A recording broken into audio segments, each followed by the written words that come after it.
Jamie, University of Delaware, you're getting a bachelor's of science in business administration during this time.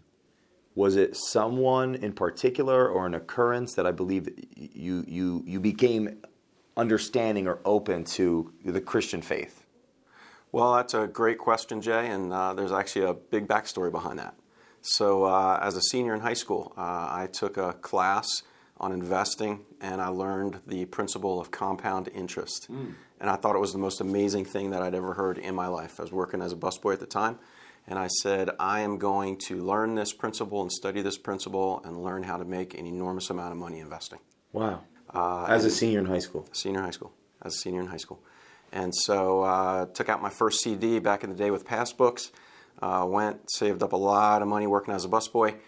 6 months later, redeemed it, and only made, I don't know, a couple bucks in interest. And I said, there has got to be a better way to make money with money that you already have without really having to work for it. Yeah. So that set me out on a path to find that. And so ultimately resulted in going to the University of Delaware, and my intent was to pursue a bachelor's in business administration with a concentration in finance and investing. Wow. And so I did that. Well, my third week there, I became a follower of Jesus. Wow. Sort of unexpectedly. So individual I met my first week invited me to a Campus Crusade for Christ meeting.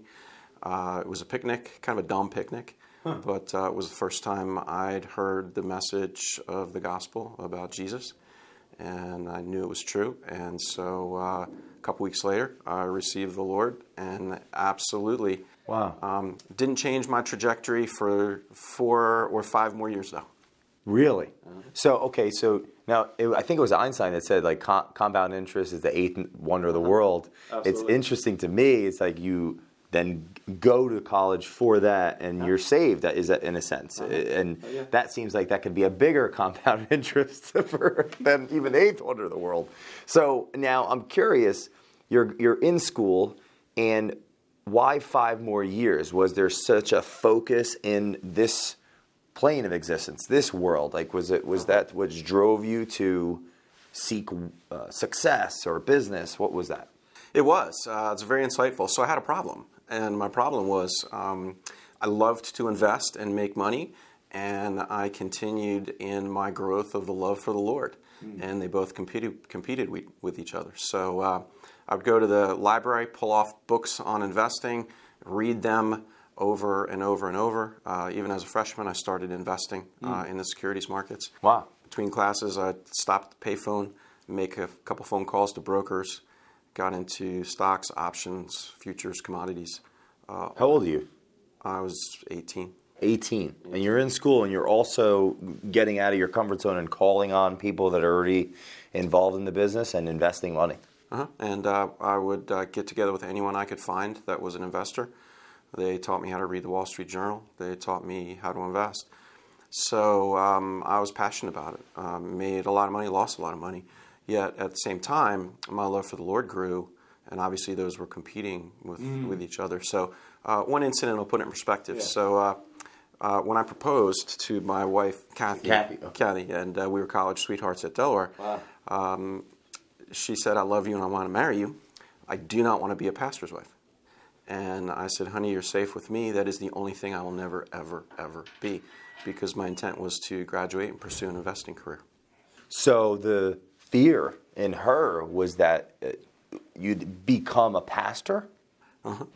And what was it that, now when you're in that moment and you give her that answer, did you ever think, because if we go all these years later, it's been over 30 years you've been not only involved in in your faith, you've been a servant leader, a shepherd. That's one of your books. There's 6 books on the subject. So at the time, if you were to put yourself back in the shoes of who you were then, could you ever imagine that this is what you'd be doing today? Never, ever.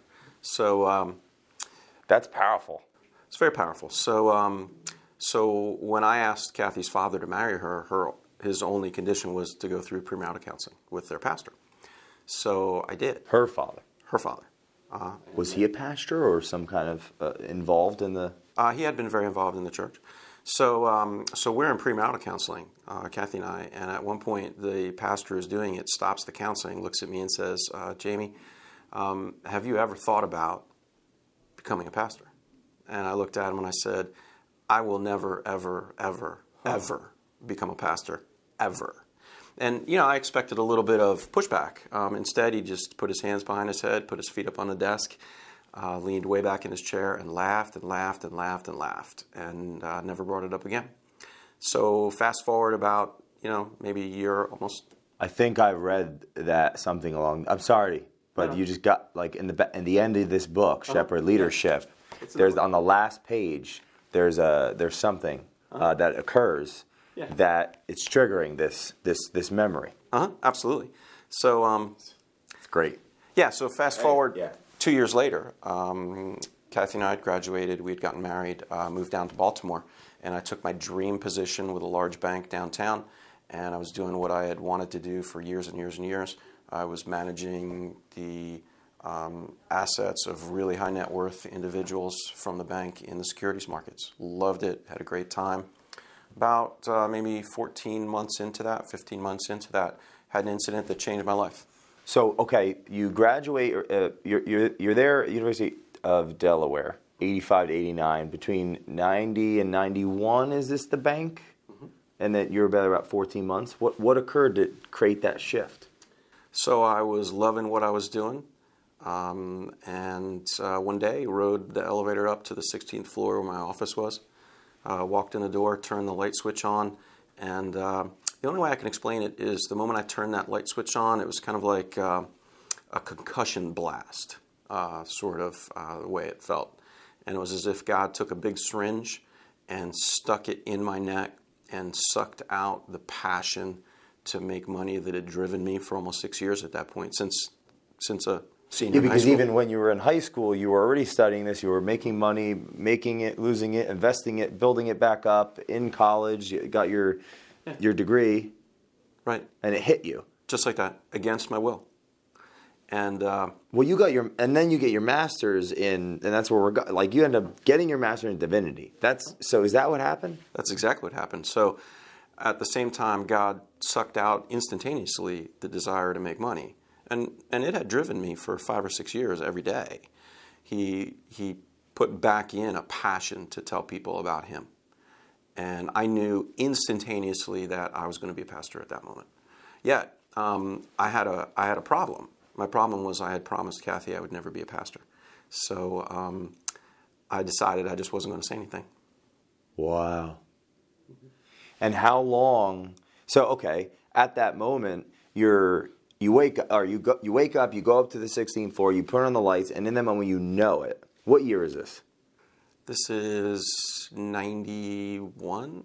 91. So prior to then going to the Philadelphia Westminster Seminary. So you're going to go home now and have that conversation. It didn't happen. Oh, I decided to go home and not have that conversation, sort of hoping it would go away. And what drove you to have that conversation at some point? So 2 days later, Kathy and I had no conversations about this. And she came to me independently and said, honey, I think God is calling us into the ministry, and if we don't go, we're making a mistake. So nothing was spoken about? No. And nothing occurred from her point of view that that you're still together? Mm-hmm. You have 4 children? Oh, we have 4 children. Connor. Yeah, just celebrated 30 years. Okay. Yeah. So nothing is set. Now, when she came to you, was that reaffirming of what you already had thought when you went up to the 16th floor and turned the lights on? That is when I knew it was truly from God, because God had independently confirmed his calling in both of our hearts separately against both of our wills. So what's the next move? The next move is I applied to seminaries, and we left everything and ended up moving to Philadelphia, renting a rundown apartment where Kathy started working full-time. Oh, I forgot to say she was 4 months pregnant at this point as well. Was this your first child? Mm-hmm. And their name? This was Taylor. Wow. And so she, the plan was that she was... Taylor. Taylor's, yep. And the plan was that she was going to be a stay-at-home mom, and I was going to work, made plenty of money, and she... Originally, the plan was that. That was the plan. And then God radically changed that. And I have to give Kathy credit because she gave everything up to follow the calling. And we moved to Philadelphia, rundown apartment, bar across the street. I remember reading this in The Real Cost of Following Jesus. Mm-hmm. Oh, yeah, it's all in there. And I started working, I started school full-time. I started working nights as a security guard, and Kathy started teaching in a Christian school all day long, 4 months pregnant. When you were in college and you met Kathy, what was her dreams and aspirations and motivation at that time prior to you guys had met? Well, I would say that it like was... What was her degree going to be in, I guess? Well, she's wanted to be a teacher, right? And so she's been a teacher for probably almost 30 years now. So even early on, she had started teaching. Now, she's still a teacher. It wasn't so much about not wanting to be a teacher. It was more about not wanting to be a pastor's wife. Wow. And she was saved at a very young age, grew up in the church. So obviously... It was a difficult environment because not all places in the world are created equal. Not all countries are created equal. Not all businesses are created. We could have a great conversation today, and I could go to another real estate company and sit in and maybe have a completely different culture. Absolutely. So being a pastor is a very unique role, for a variety of reasons. It's a very challenging role for a variety of reasons. And being a pastor's wife in general is just a uniquely challenging role. What are the three main reasons it's difficult to run a congregation? If we go fast forward, you ran one recently for 3 years locally, didn't you? Oh, yeah. I've been... It was the Reflection Church you started? Yeah. I've been a pastor for almost 25 years. And so I would say it's a couple categories. Part of it is spiritual pressure, where, there's a spiritual expectation on the pastor that extends to the pastor's family, right? Not just the pastor. And some of it's legitimate. Part of it is culturally, you're obviously under a little bit more of a microscope because there's a higher expectation for you as a pastor and your family. And then part of it is your children, where your children are actually under a little bit more of a microscope as well. So the most difficult part of the role is not the technical parts of the role. Yeah. It's really more the social and cultural parts of the role. What you say is in the sense of, let's say you're a pastor and you have close family that may not align with your beliefs, or children that may be just like at one point we were children coming up in the world, and they may not be aligning with those set beliefs because they're figuring out their journey, and it's like the closer you get to someone, the harder it is to talk to them, kind of thing. So has that created, well, besides your life in general, do you see that 25 years in as a leader in the church, does that create a lot of misalignment?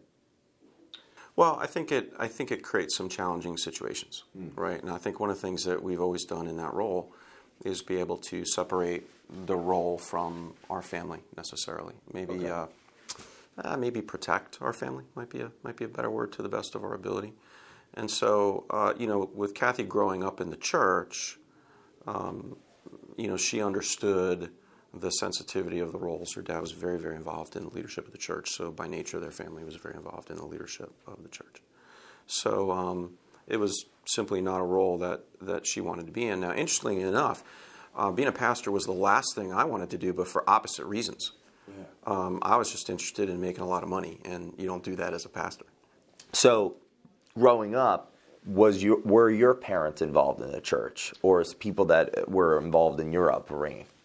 We were regular attenders in church. So I've been going to church for most of my life. However, that was very different than actually becoming a follower of Jesus. Like I've sat down with colleagues who their parents were in ministry or ran missions, and like to the opposite of that effect, they sought material success. I can relate in the sense of being adopted as a very, very young baby. My mother worked very, very hard, and I didn't accept that the results that she got from that, and wanted to seek out and venture out and strive for something that I believe more. She was fairly devout atheist, and that definitely sprinkled its little sprinkles on me. So, did you see it as that whatever they did, you wanted to do the opposite? No, not necessarily. I mean, I grew up in a great home. I have amazing parents still to this day.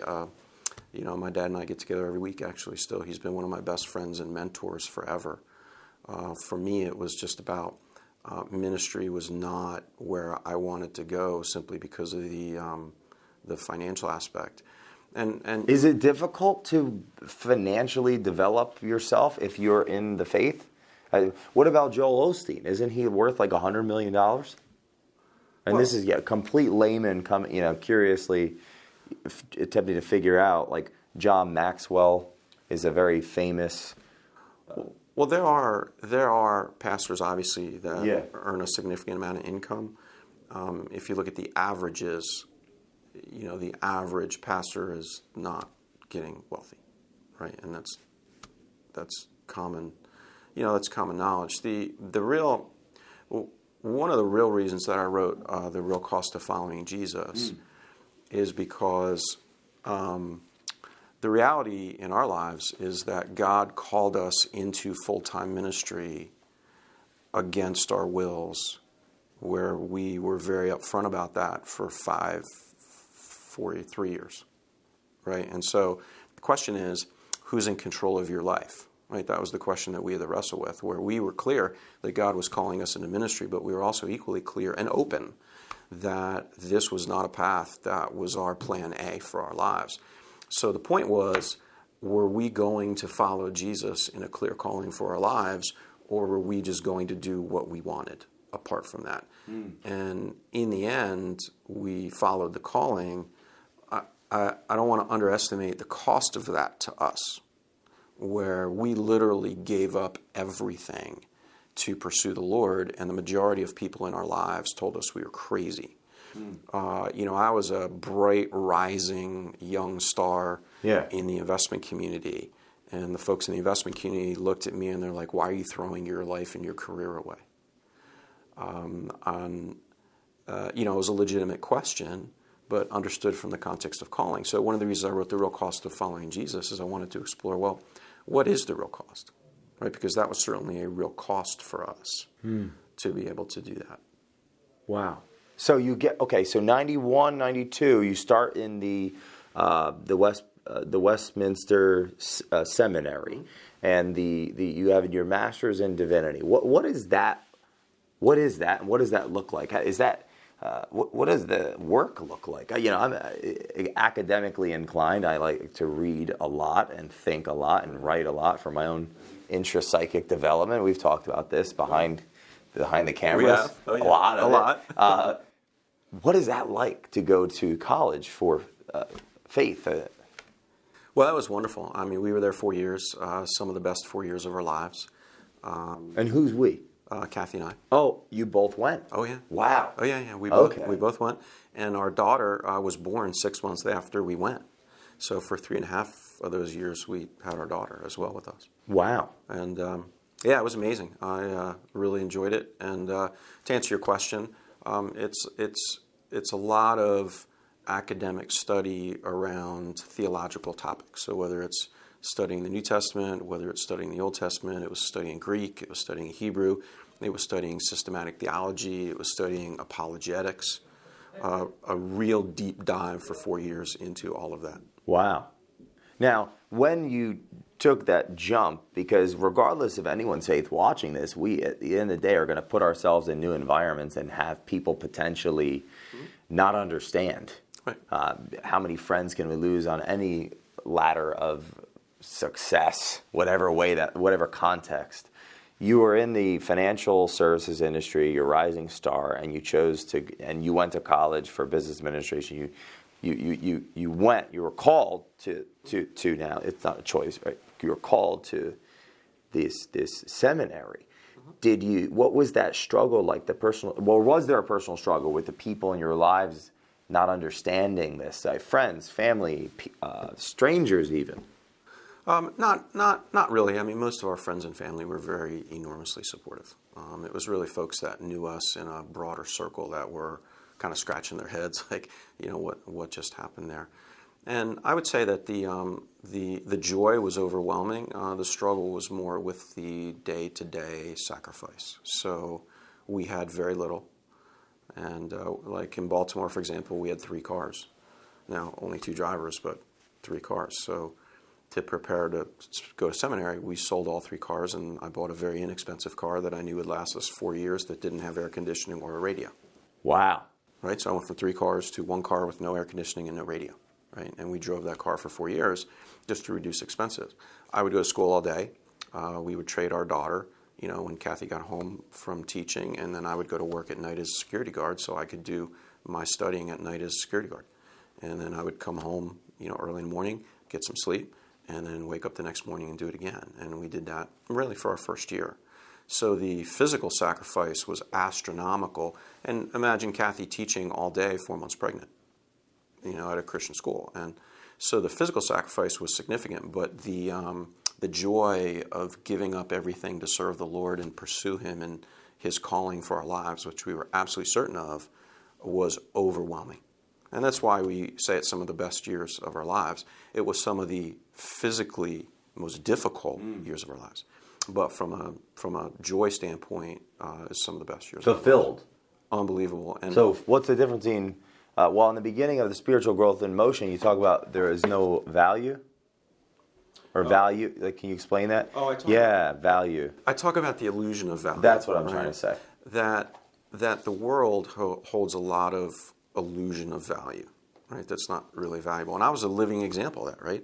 Where what motivated me was the illusion of the value of wealth. And it really wasn't wealth that motivated me. It was really the intensity of the competition, to achieve it and win. Well, that's an illusion of value.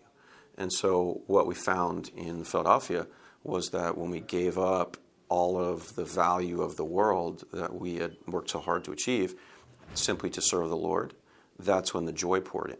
And so that's one of the principles I talk about in the real cost of following Jesus, that everybody's on a quest for joy, right? For a sense of well-being and fulfillment. And what I have experienced and found in my time in ministry is that the individuals that serve the Lord and give the most up for the Lord typically find the greatest amount of joy. If I had to say it differently, the individuals that are willing to pay the real cost of following Jesus are the individuals that experience the true value of what they're really looking for, which is joy and fulfillment and growth in their relationship with the Lord. Wow. So the competition, striving, that was where your focus was, and now that went away with the adoption of with being saved. So was it selfishly driven? Oh yeah. Would you say, like, this? Did the selfishness stop when you let go of that? I wouldn't say the selfishness stopped. I would say it changed. I mean, obviously, we're all selfish. I'm still selfish. Obviously, there's still there's always a daily struggle there. I would say that it doesn't go away, but there's a different power that's applied to it. In the sense of, you talk about in created for worship, growing, serving, sharing. Is that the taking the selfishness and utilizing it in a way? Is that, or am I off? It's more about when engaging in a relationship with God full in, and when growing spiritually, and when aligning your life with those values. There's a power from God that is experienced through the power of the Holy Spirit that helps is not quite the right word, but that is more empowering. So all of us are selfish. The only question is the degree to which we're able to manage that and control that, or the degree to which God is able to alter that in our lives. Right? So that's what growing in the Lord does. So let's say, Created for Worship will take this. It was your third book, correct? Mm-hmm. Oh, yeah. And let's say I'm through a growth phase. Mm-hmm. Now, why is it serve then share versus share then serve? Because I noticed there was a breakdown in the book. Like, there's a breakdown. And it wasn't what I would think normally was like, I'm going to share then serve. No, it was serve then share. Yeah, I appreciate it. Unless I'm incorrect. I want to just fact check myself. I was pretty, I found this very intriguing. It's worship, grow, serve, and share. Yeah. Grow, serve, share. Did I say that right? Yes, that's second time. Okay. Yeah, so I really began to want to explore, why did God create us?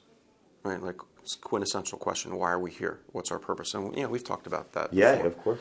And so really started doing a deep dive into answering that question. And where I landed was, well, ultimately God created us to worship him. And I talk a lot in the book about, why that is and how do we know that. But then the question really became for me, well, how? Right? Because I'm always trying to take the context and boil it down into, specific activities and behaviors. Well, what does it mean to worship God? And whereas a lot of folks think, well, it's, singing, it's worshiping in church, that type of thing. Where I landed was it's really primarily about three things. One is growing in relationship with God, which I'd written about before. The other is then serving. In other words, literally serving others without any expectation of return, and then literally sharing the news about God with other people for their benefit as well. So created for worship, but the three kind of activities are, growing and then serving and sharing. The reason they're in that order is you have to grow first. It's out of your spiritual growth that you then serve and even want to serve. There's the opposite of selfishness. Oh, interesting. So it's like you've proven that you're about it. Exactly. It's not utilizing it in hypocrisy. Exactly. Because that could be exactly. driven through selfishness to just take advantage of people. Like people that do the opposite of what they say. Correct. And so once you're serving and sharing, well then, once you're growing and serving, well then there's a legitimacy to the sharing. Powerful. Some people will say you're walking the talk. It's a little, overused, but that's the general idea is you're then living out of authenticity. Now, people may agree with you or not agree with you because a lot of people have different beliefs. Yes. But no one would deny that there's an inauthentic alignment with what you say and the way you live. We align in that grandeur, or in that thought process, in the sense of with just, let's say, coaches or speakers, right, that don't write their thoughts down. Correct. And I would say, what? How? It's like if I were to, because you ended up getting your PhD in organizational leadership at Regency University. Yeah. So if I went, if you went to your professor before you're going to write your dissertation, and you asked him, what did you write your dissertation on? And he said, well, I had a ghostwriter. It's like, good thing they write that, right? They write their thoughts. So I align with that grow, serve, live it, and then share it. Right? Don't just use it as a manipulator, because that's what it is, the manipulation. I think a lot of people don't know this. They live it and they don't even realize they're actually just lying. I think you're right. And it's very insightful what you just said. My greatest fear in writing the first book was that I could never take back what I said. Wow. And obviously I'm 6 books in, so obviously I got over that. But that's a real thing where, where literally when as an author, and you're an author, congratulations on your recent book. That's outstanding. All 5-star ratings on Amazon. So, that's a... Hey, we're good. I appreciate you. Accomplishment. So as you know, as an author now, you're out there, right? It's there. Even you can't ever take it back. Controversies. Right. So you get it. So that was my greatest fear. And even with the Real Cost book, I had individuals read the manuscript before I published it. One individual said, "Don't publish this." I said, "Why not?" They said, "Nobody in the Christian community wants to hear this." Wow. Okay, so what's your next emotion, and then what happened after that when they said that? Well, I asked. In other words, I became curious, came from curiosity, and said, well, what are you thinking? Why is that?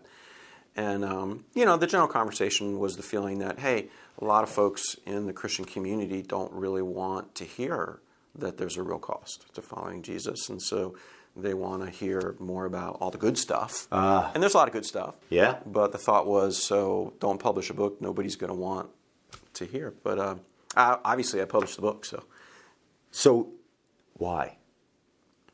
Well, I thought that it needed to be out there. I thought that, let me back up. So I had been in ministry a long time. It's only been the last couple of years that I've been out of ministry, and we can talk about why and what that's been like. But one of the things that I noticed was that one of the greatest struggles among followers of Jesus is when life does not work out in all ways the way a person following Jesus wants it to work out, right? Maybe it's sickness, maybe it's health issues, maybe it's financial hardships, maybe it's struggles with children, maybe it's marriage struggles. I mean, it could be, a lot of different things. And then often the question in a follower of Jesus' mind is, well, wait a minute, God, I thought you loved me. And so if you loved me, and you do love me, and I believe you love me, why aren't you making this better or taking this away or fixing this? And, there's a lot written about that. It's very common. And so I really wanted to kind of answer that question. Not so much... Like why things aren't perfect. Yeah. Not so much to come at it from the standpoint of answering that question, because a lot of people have written about that, but really from the standpoint of saying, there really is a cost. And it doesn't matter whether we want to write about that or not, we're bearing the cost. Good example is when we gave up everything to move to Philadelphia. We bore a cost, right, willingly. You were in Boston, correct?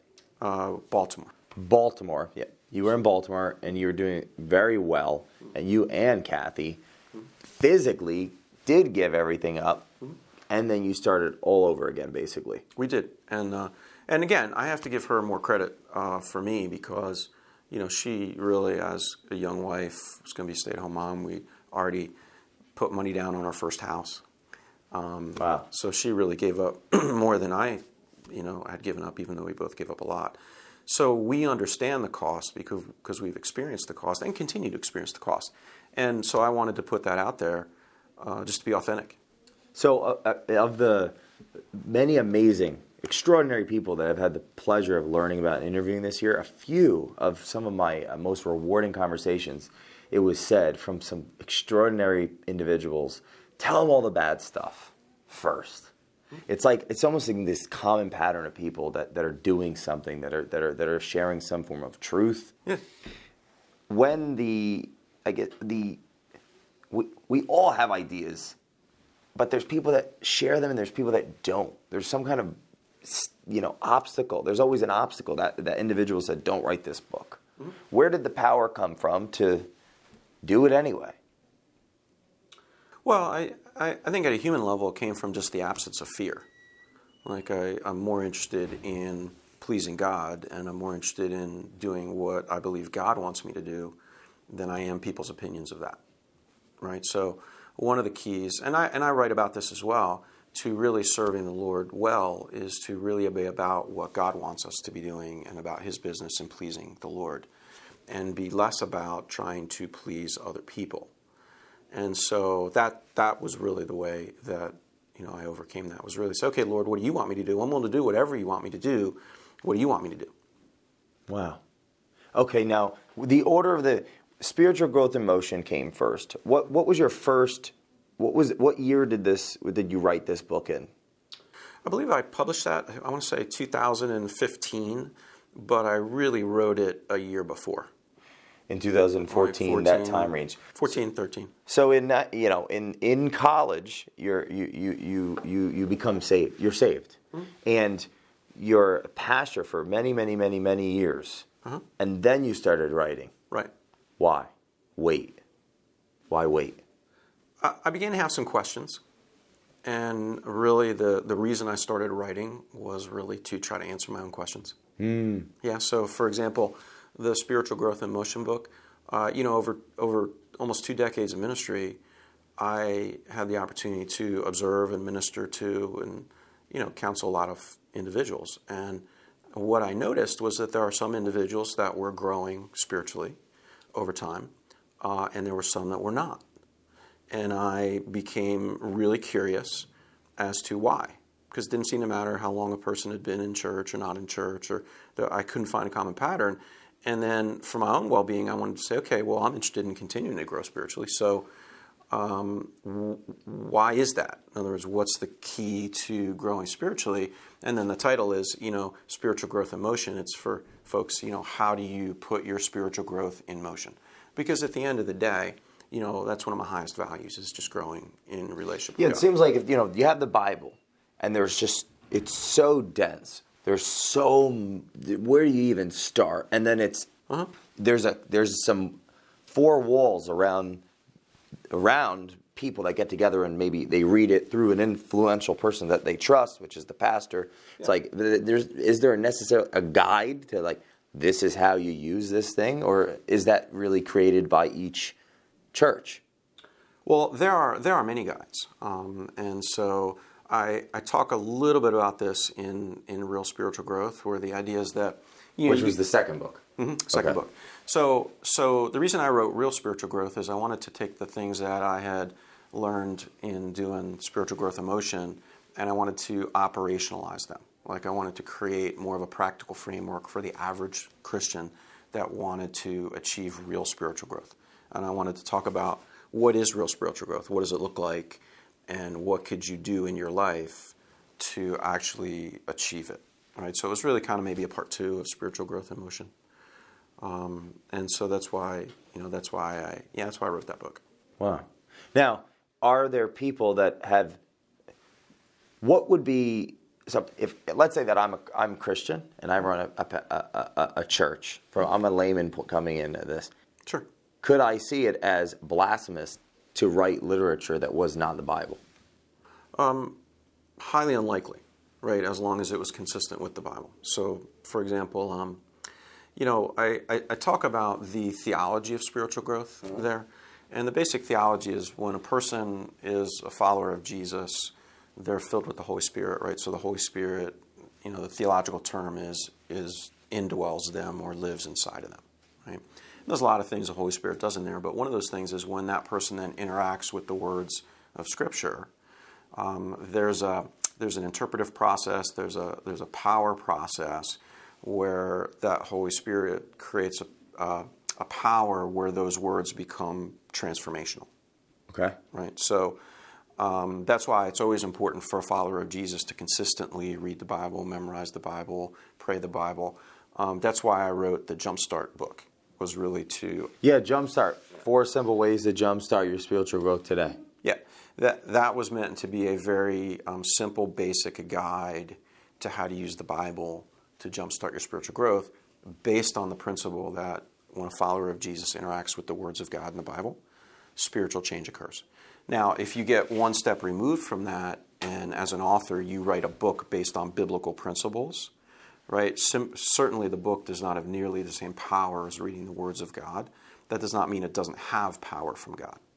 So in my thought process, books that are written that are aligned with the Bible, maybe to extend the concepts of the Bible in a way that might be easier to digest, it's a very positive thing. To answer the other side of your question, I would say that books that are contrary to what is taught in the Bible, that's not a positive process. Now, granted, there's a lot of differing opinions about that, which I understand. Wow, so it's powerful in the sense of the Bible itself.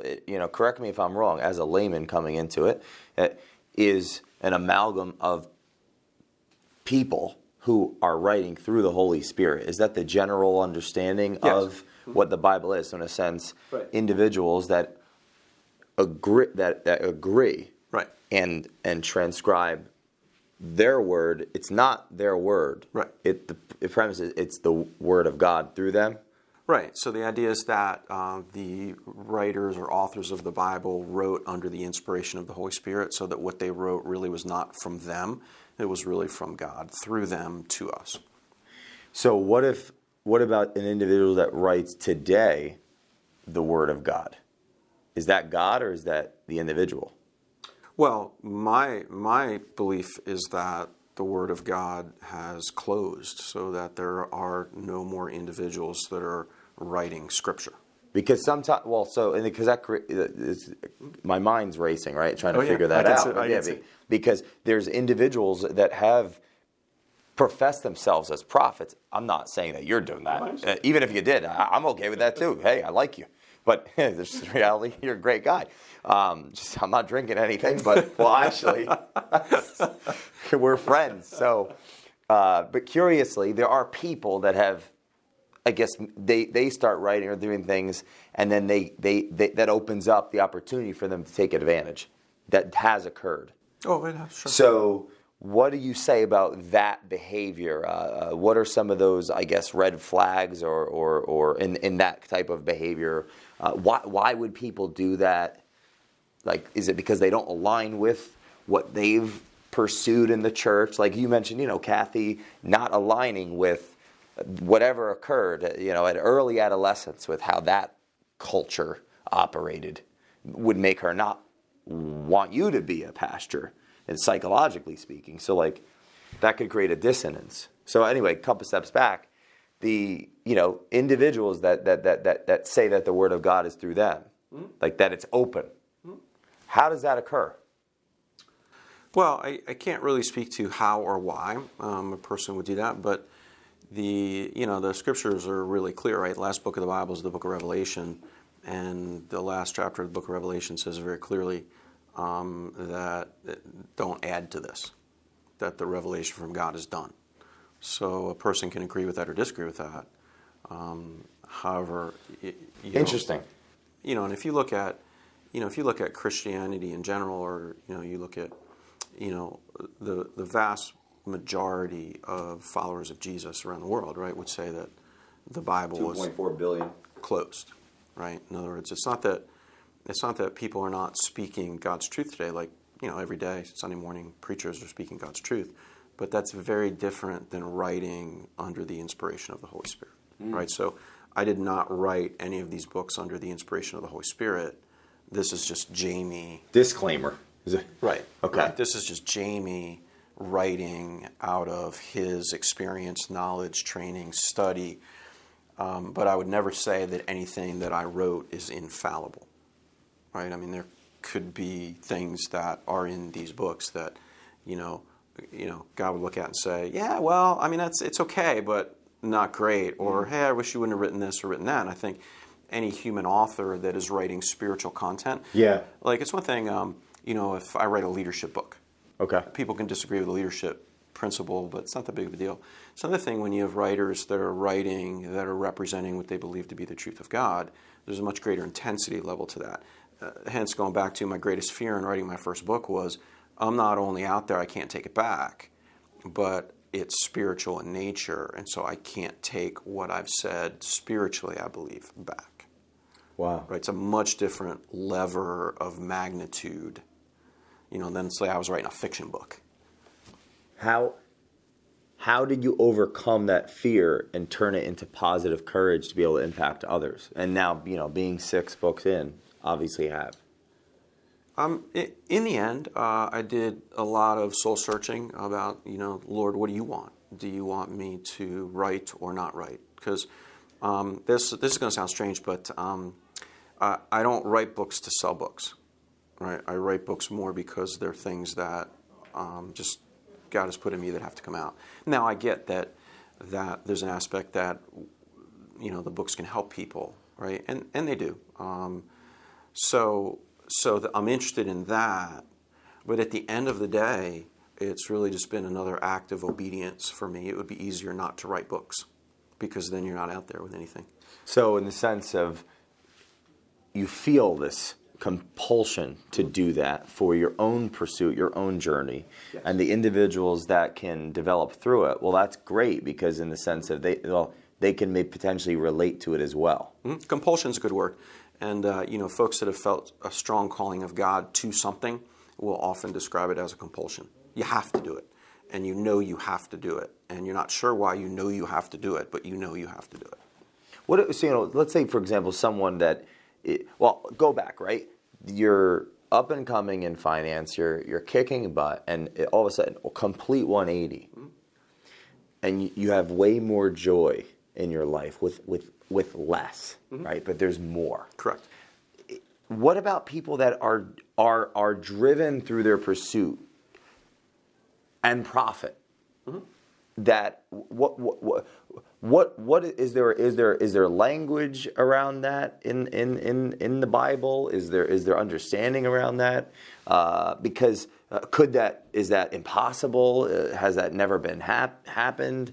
In the sense like there is nothing that I do any day that's in the pursuit of money first, right? And having not, so I'm just curious. what your understanding of that is. It's like, does there have to be a 180 from, it's like money and spirituality? Do they need to be mutually exclusive? I guess maybe that's the easiest way to ask a very complex question. Well, it's a good question. It's a common question. And the short answer is no, where what I'm describing is my experience or God's calling unique to me. I understand. Right, in terms of that process. But that does not mean the same context is applicable to all followers of Jesus. Right, and so often I think that there's a false dichotomy created between wealth and spirituality.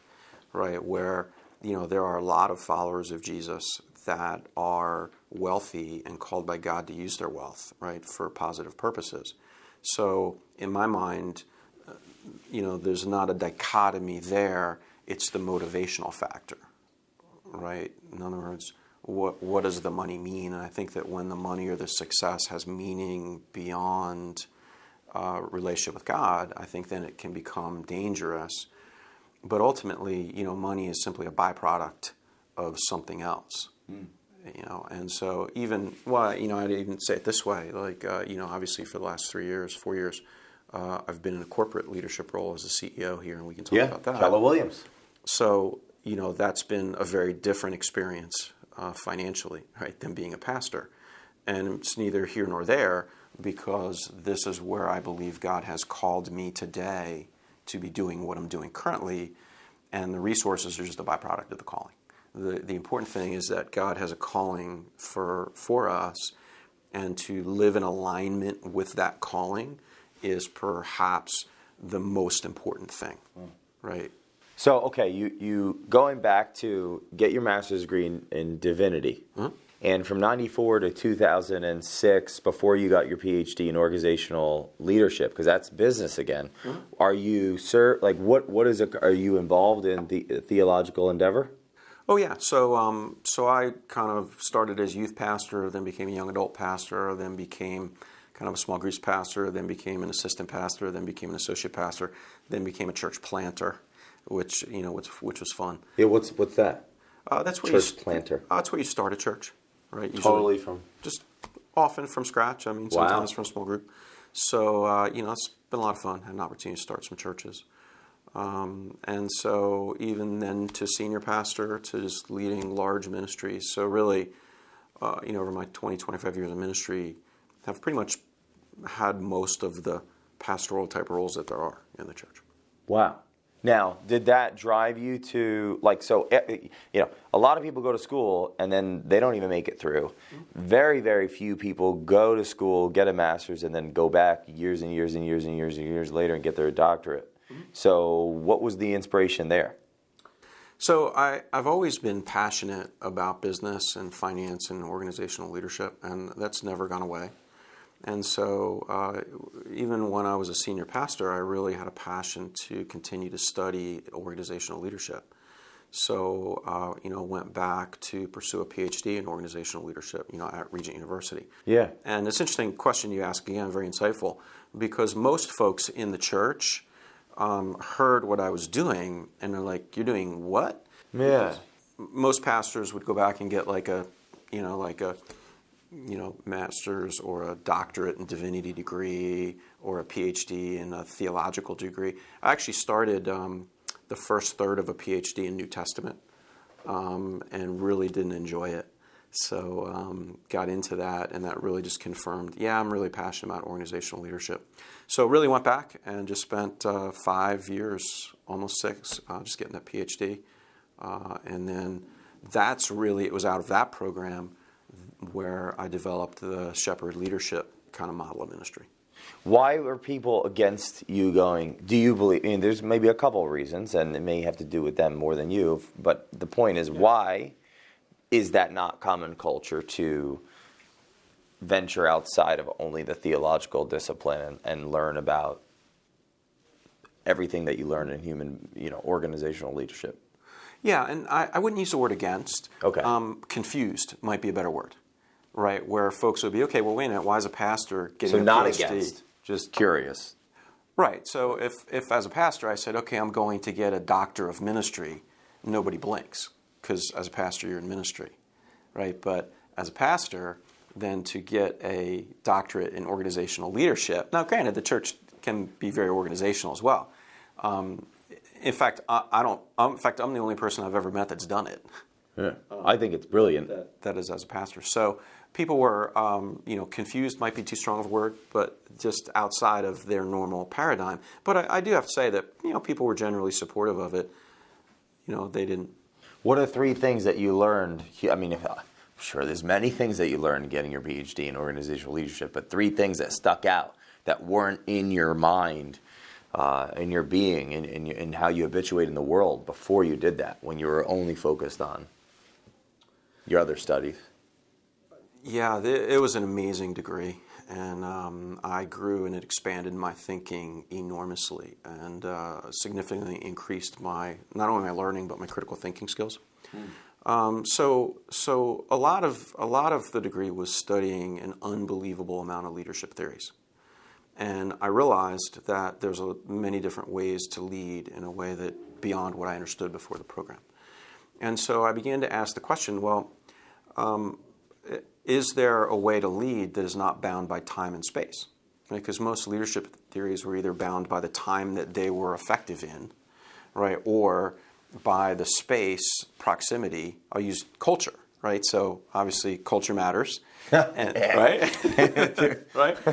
So many leadership theories work in one culture, but may not work the same way in another culture. So I got curious and I said, okay, well, is there a way to lead? Is there a leadership theory that would transcend time and space? And ultimately, what I landed on was shepherd leadership, for a variety of different reasons, and then spent a significant amount of time in my PhD program studying and developing that as a leadership strategy and theory.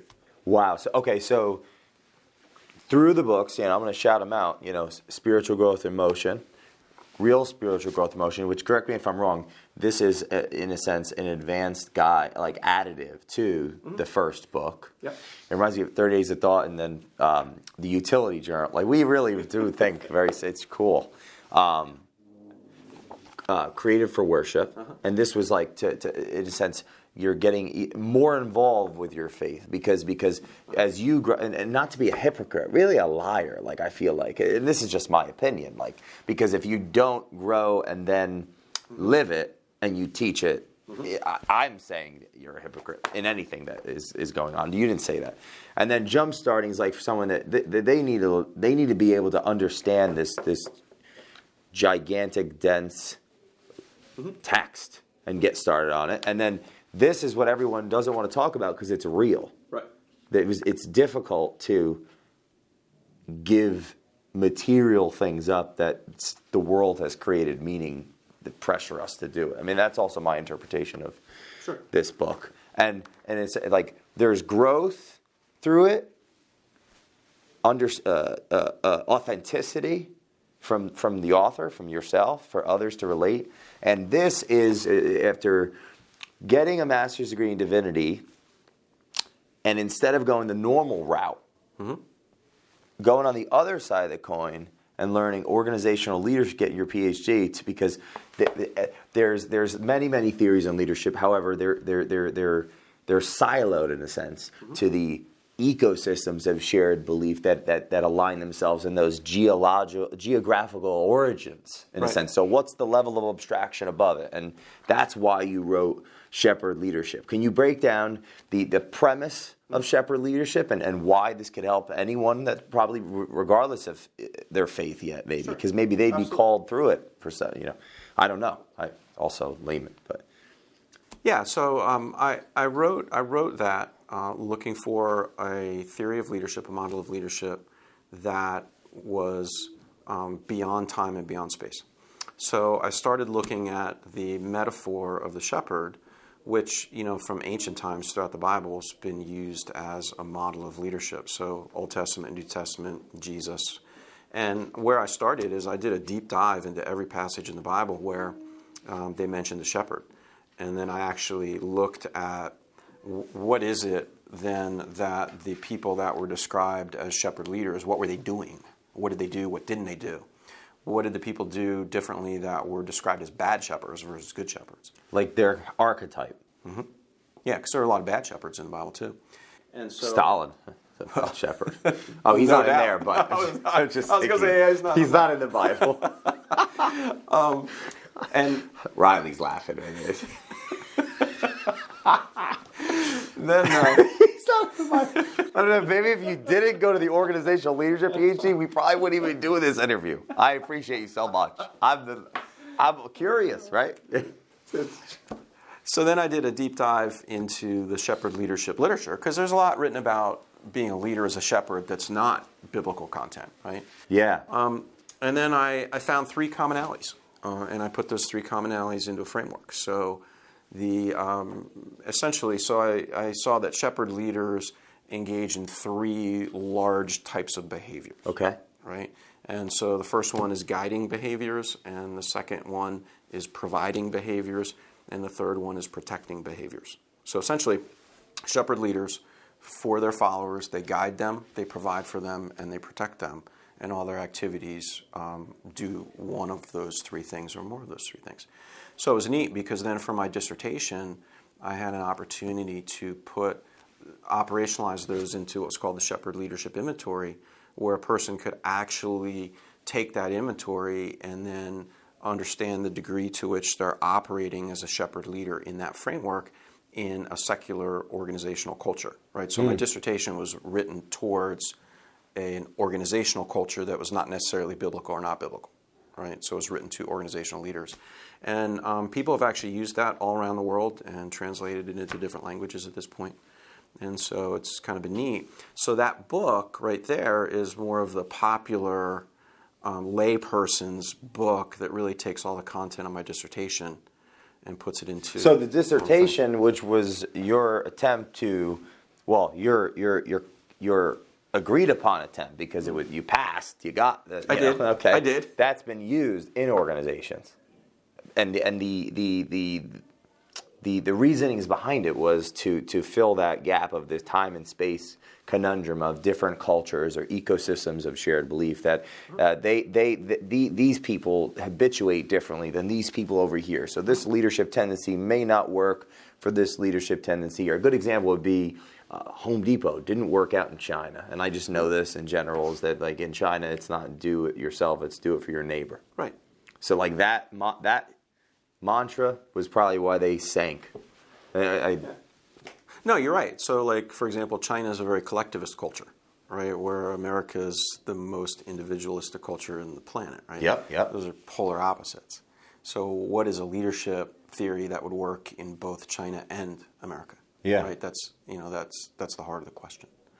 And so, so it was kind of fun putting all that together. And this then, my role here, as the CEO at Keller Williams has really been my first opportunity to fully implement that leadership style in a corporate organizational setting. So, and that brings me to, we met through a mutual friend, Jim Fischetti, who, because you've been within the organization for about 4 years. He had been the regional for about 4 years and had grown that exponentially. Yep. You guys have aligned with each other. How did you guys, you and Jim Fischetti, meet and start working together? Because that's how we met. Absolutely. So Jim is a good friend. Jim is an amazing leader, one of the most effective leaders that I've known, actually.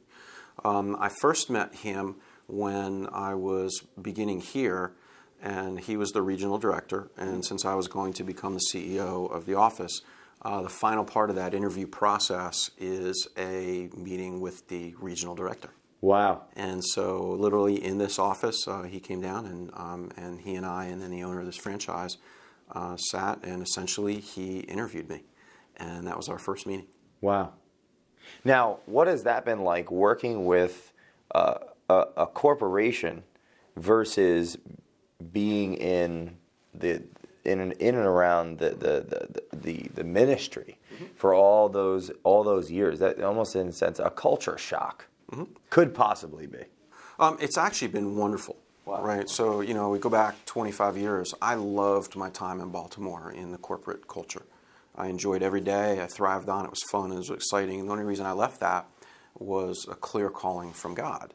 So then the next 25 years were spent in the church and ministry culture. Right. So I guess it was about maybe 4 years ago, that Kathy and I began to feel very powerfully that now our calling to the pastorate was coming to a close, and that we were being, released from that calling to pursue other callings. And part of that for me was getting back into a business climate and getting back into a corporate climate, right? Which was my first love 25 years ago. So it was almost, if I could say it this way, this might be a little too strong, but we felt very strongly internally that God was saying, hey, you know what? I called you into ministry, and you've accomplished the purpose for which I've called you in ministry.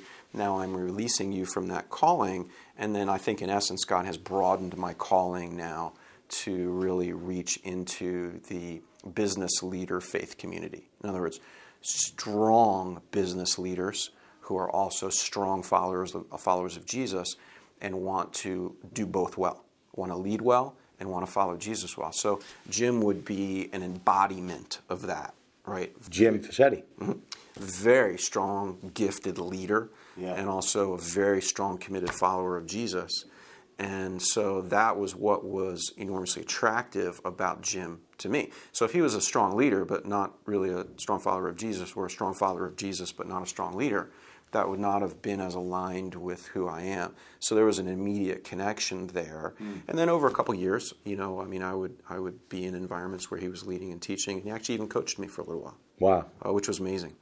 And so now today, as you know, we're working on some other coaching things together, which we're going to launch here soon. And he just recently published a book as well. Yeah, Vision to Success. Yeah, so I've been very excited about that and our ongoing relationship.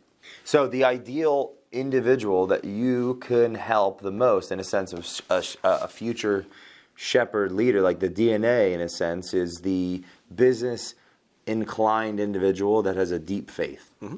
Absolutely, yeah.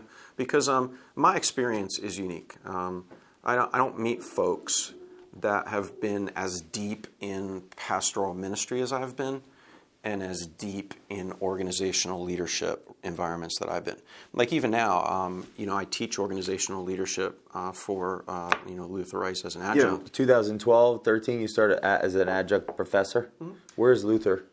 It's in Atlanta, out of Atlanta. Wow. Yeah, so I teach 5 courses for them in their Masters of Organizational Leadership. So right now I'm teaching a course, you'll like this, on organizational culture. There Culture you go. Matters. I teach the course on culture. I'm also teaching a course on assessing organizations, how to assess an organization at a really, really high level, as another example. And so I teach in their Masters of Organizational Leadership program. So my point is, there's very few people that have been as deep in the spiritual realm and as deep in the organizational leadership realm as I've been.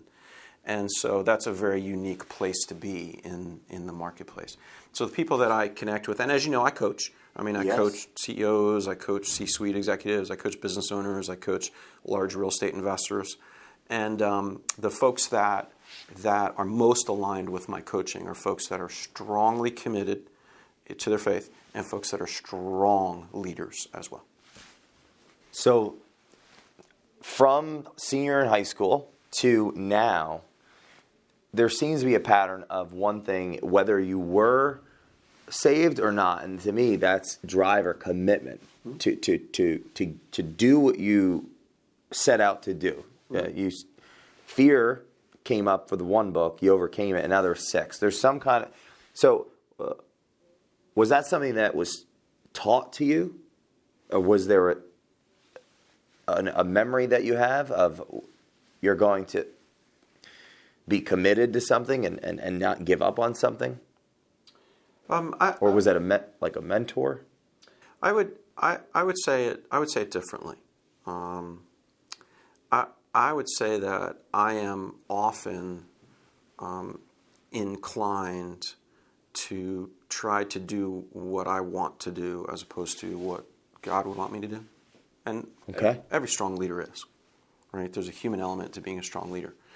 And I would say that the number one value that I have that drives me above any else is to be honoring to the Lord. And what I mean by that practically is to fulfill His calling on my life, right? Which is dynamic, right?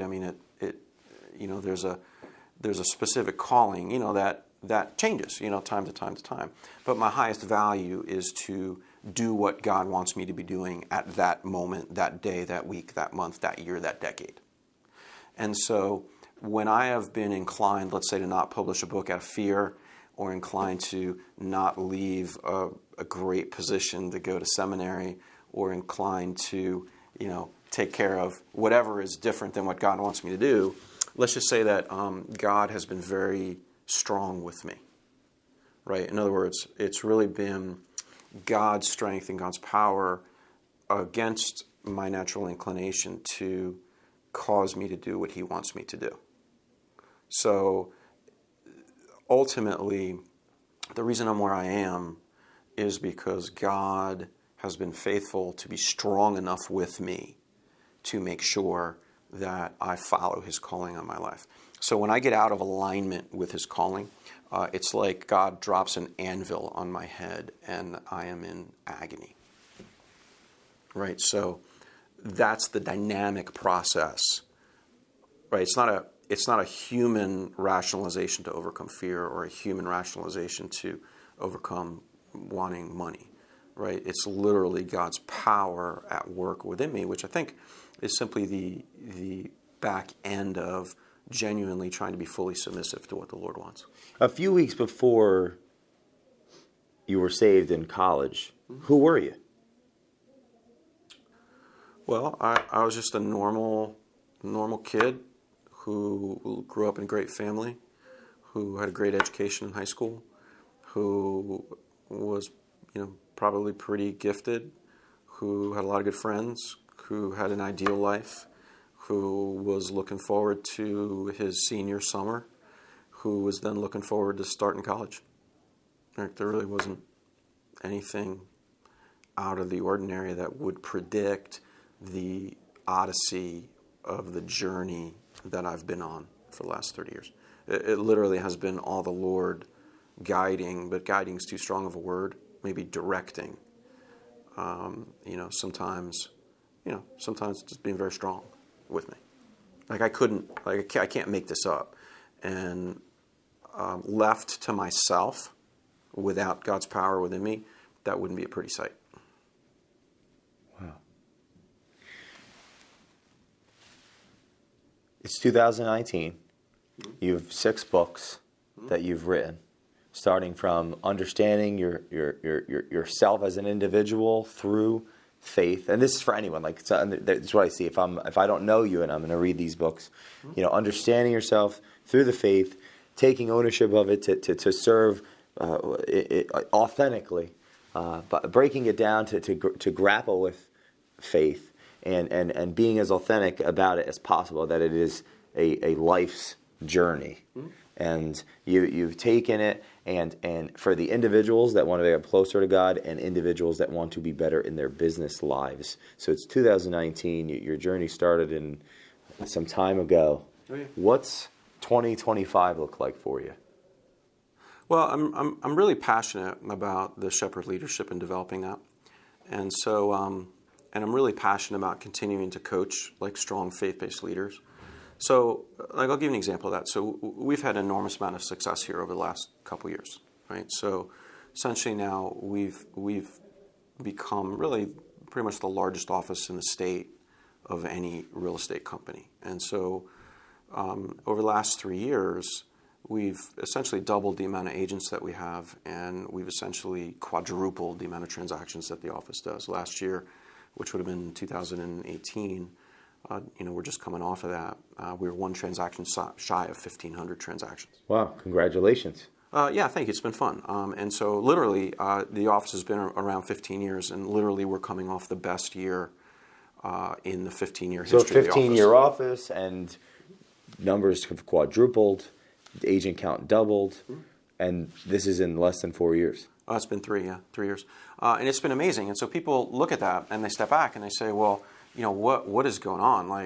What's happening? What happened there?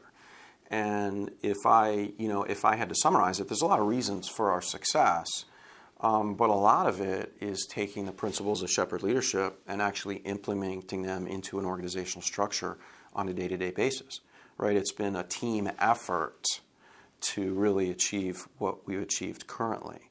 So that has really made me curious, because this has been for me the first real life, boots on the ground, real organizational test, if you will. Yeah. Of does shepherd leadership really work? It's one thing to write about it, right, and believe you're right. It's another thing to actually see it in action and have it produce an enormous amount of organizational success. So I'm very interested in extending that. I have another book that's going to be coming out soon as well, and I'm really excited about that. We have a title, if we can't talk about it yet? It's going to be a daily devotional, and it's going to be daily devotions around growing in faith that a person can use to get started. So if a person says, I really want to start growing spiritually, but I have no idea what to do, it's okay, get this devotional, read this every day for the next, I think it'll be like 100, 103 days, something like that. Wow. And so almost done that. I'm almost, so that'll be the next one. So part of it is I'm very excited about the shepherd leadership and really developing and studying that. I'm really excited about continuing to develop materials on how people can grow spiritually. And all of that is around helping people grow not only as leaders, but also as faith-based leaders. Did a great podcast interview on this and talked a lot about the tension between an organizational leader who also wants to be a strong follower of Jesus. How do you talk to people? How do you say hard things to people in a God-honoring way? How do you let people go in a God-honoring way? How do you set goals in a God-honoring way? How do you hold people accountable to performance metrics in a God-honoring way? Right? Those are all very challenging things. And if you remove the faith component, well, then it's pretty easy. But if you want to be a strong organizational leader and have a strong faith, now that's challenging, right? But I meet an enormous amount of leaders that are struggling with that spiritually as well, who are just very gifted leaders. And I really have a heart and passion for them. Wow. Did I answer your question? Yeah, so, yeah, 20 and beyond, the individuals who have been in the position that you've been given the opportunity to execute on your papers, which the results speak for themselves. You said the doubled the agent count, quadrupled the volume. It's done very well. It's worked. So individuals that may have been maybe in that position in leadership, but haven't read it and haven't written it, and could probably use a conversation with you. Absolutely. You want to do more of that, because are there a lot of people that are in positions of leadership in business that have faith that they struggle with? Yes.